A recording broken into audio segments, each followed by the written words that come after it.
Senhoras e senhores, rapaziada em geral, estou aqui com o Márcio Guerra Canto, super músico, professor de música, produtor musical e youtuber. Youtuber sem nenhuma pecha de preconceito nisso, né, Márcio? De jeito nenhum, eu adoro falar que sou youtuber. Bacana, Adoro. bacana, E eu quero bacana. saber antes de qualquer coisa, tá tudo bem com vocês? Tá tudo bem com vocês? Porque comigo tá tudo bem aqui. Tá tudo bem com você aí também?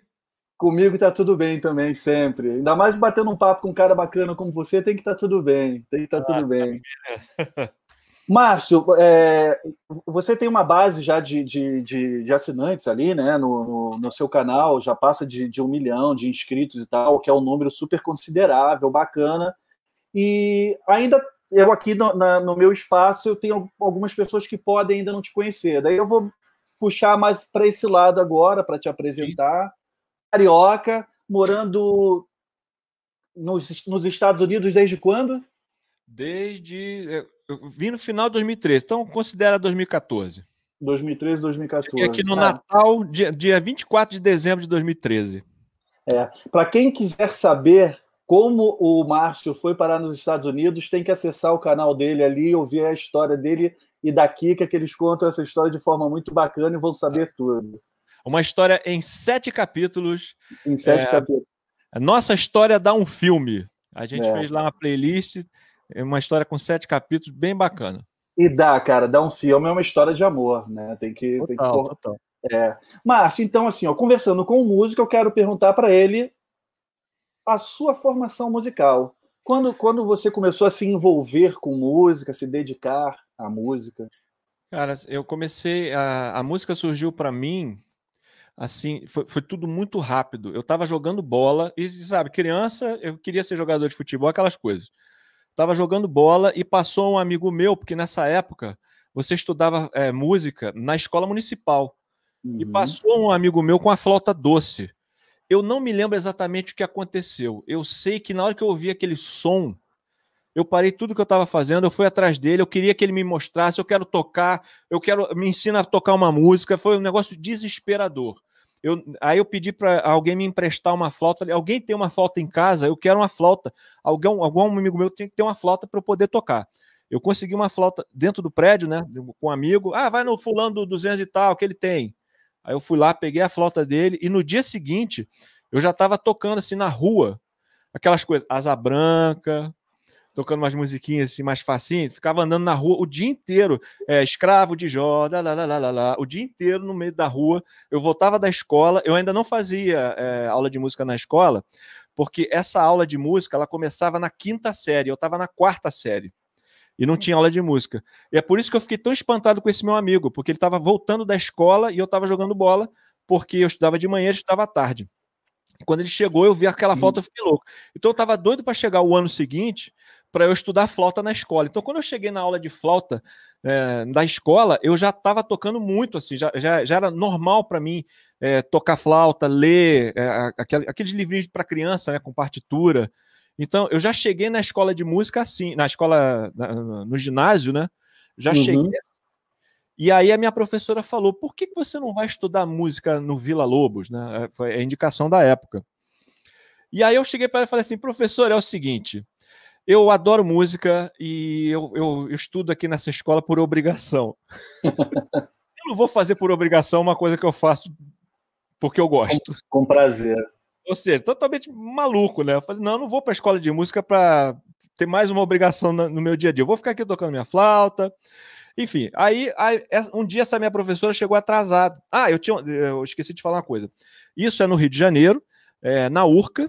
Anos 70. Eu estudava na escola Minas Gerais. Essa escola Minas Gerais é em frente à Unirio, que é a Universidade de Música que tem ali na URCA. Isso. Então, a gente tinha o privilégio de fazer a nossa aula de música dentro da Unirio.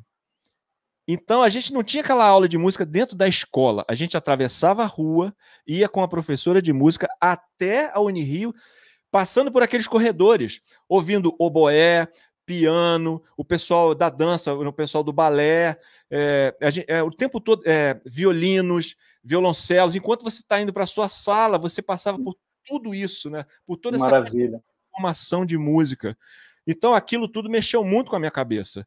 Assim, eu falei, cara, isso aqui é sensacional. Esses sons é o mesmo som que eu ouço no disco, é o mesmo som que eu ouço quando eu vejo um filme, e são pessoas que estão tocando, então aquilo mexeu demais. A música, nesse momento da minha formação ali como criança, foi muito importante. E eu falei, cara, isso aqui é o que eu gosto, é isso que eu quero fazer. Sim. E calhou de um dia a minha professora, ela se atrasar, e a gente foi para a sala, e aí na sala, enquanto a professora não chegava, ficava todo mundo sem fazer nada. Eu sentei no piano e comecei a puxar de todo mundo.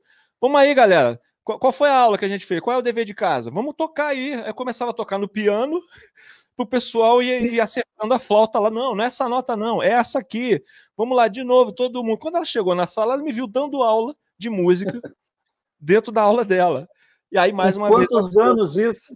Com quantos anos isso, Márcio? Com quantos anos isso? 8, 9?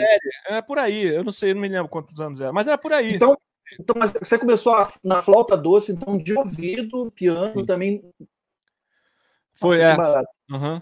Era assim, muito antes disso, quando eu era muito pequenininho, a gente ia na casa de uma pessoa que era da nossa família, e eu não me lembro também o que eu fazia nessa casa. Eu só sei que eu entrava na casa e a primeira coisa que eu pedia era para tocar piano.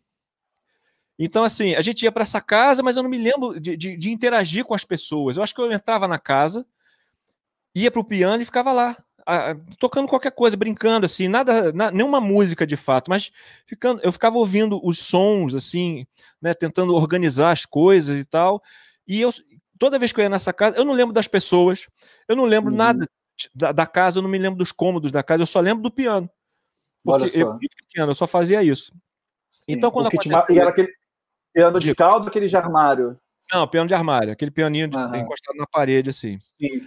E aí, cara, depois disso, foi assim, depois que eu tive essa experiência com o piano também, né, de ficar ali dando aula e tal, e eu também não pensava que eu ia dar aula um dia, eu só fiz aquilo porque era a aula de música, a aula que eu mais gostava de fazer, e a professora estava atrasada e os alunos estavam lá à toa. Eu falei, não, eu vim aqui para fazer música, vamos acertar o dever de casa, e foi nessa situação. Mas aí eu continuei, depois veio o violão, né? E aí, bom, a história da flauta acaba no seguinte, eu comecei a ouvir uns discos que tinham flauta.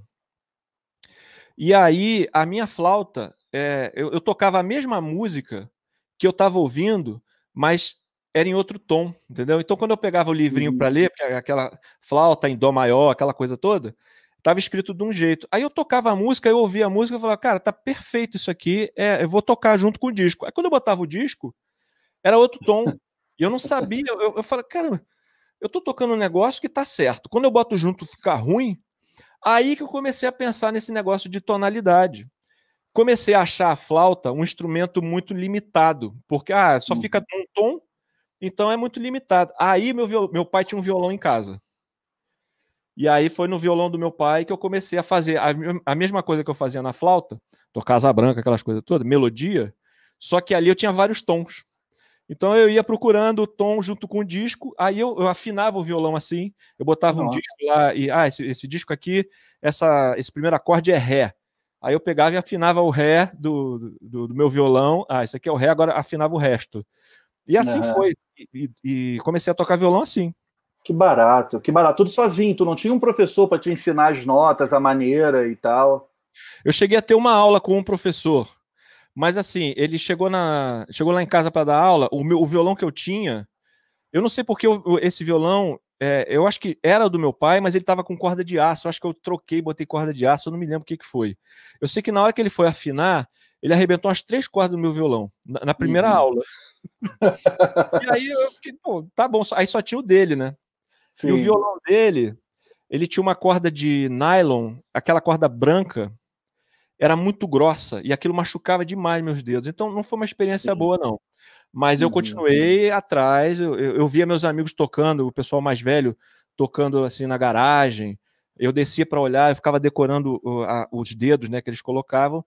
Aí um dia eu passei numa banca de jornal, eu vi que estava escrito lá, violão e guitarra. Você lembra dessa revistinha, Violão e Guitarra?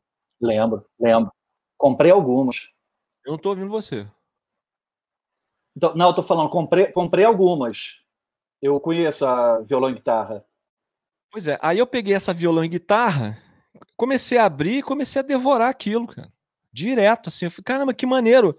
Ah, esse aqui é o dedinho do ré, isso aqui tá. Aí ia lá, fazia e tal, e assim foi. Enfim, vou encurtar a história. Anos se passaram e eu estava no Clube Sírio-Libanês do Rio de Janeiro e eu tocava violão na escola, assim, na rua, né? Acabava a aula, eu tocava violão na rua, tocava violão no clube. E um amigo meu que já era músico profissional, ele chegava do trabalho e ele entrava no clube e via que eu estava tocando. Aí, esse cara chegou para mim e falou assim um dia, que aí começa a minha história com a Kika, minha esposa. Aí tem que ver Sim. lá, né, Isso aí, o início da lá no nossa história. canal.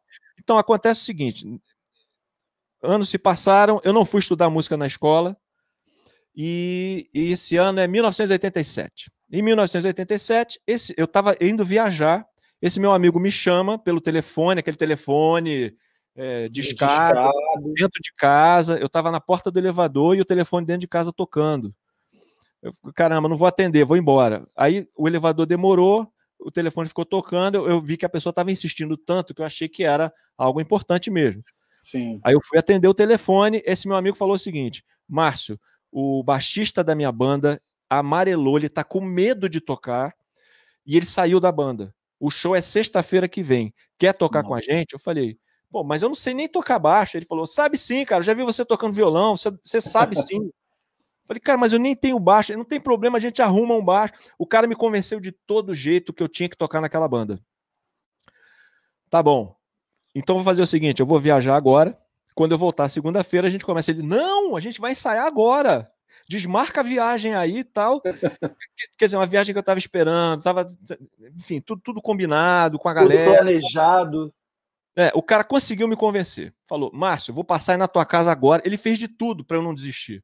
Eu vou passar aí na tua casa agora, pega teu violão e vamos lá para casa e lá tem a minha guitarra e você vai aprender as músicas agora. E era aquele repertório dos anos 80, The Police, música dos Paralamas, enfim, aquela galera lá. Aí eu, tá bom, fui. E realmente rolou, assim, esse primeiro ensaio da gente lá, eu e ele só, estudando ali, eu decorando pedaço por pedaço de cada música, fazendo minhas anotações e tal, isso tudo sem ler música, assim, eu sabia ler aquelas cifras lá, ele botava revista lá o ré, não sei o quê, mas pro baixo isso não adiantava nada. O conselho que ele me deu é aquele conselho que muita gente acha que o baixista toca assim, ele falou, por exemplo, aqui, ó, tá vendo que aqui é um ré maior? Toca só o ré. É assim que todo baixista começa. Tá vendo aqui onde tá o sol? Toca só o sol. Só uma nota. É isso.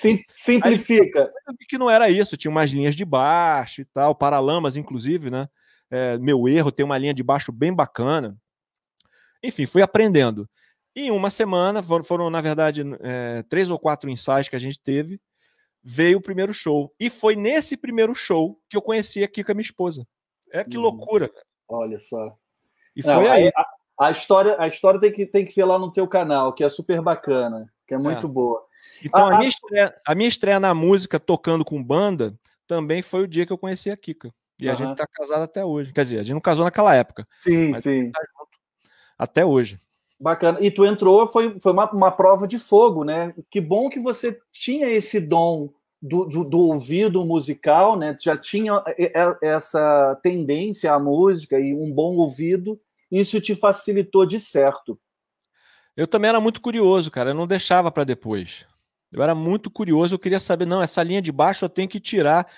Ia ali catando meu milho, dava meu jeito. Eu não tenho que aprender isso aqui. Não vou sossegar enquanto isso aqui não ficar bom. Enquanto eu não conseguir tocar isso aqui sem olhar nada, eu não vou estar satisfeito. Então, não sossegava, né? Rolou. O show foi bom, foi bacana, foi bem bacana.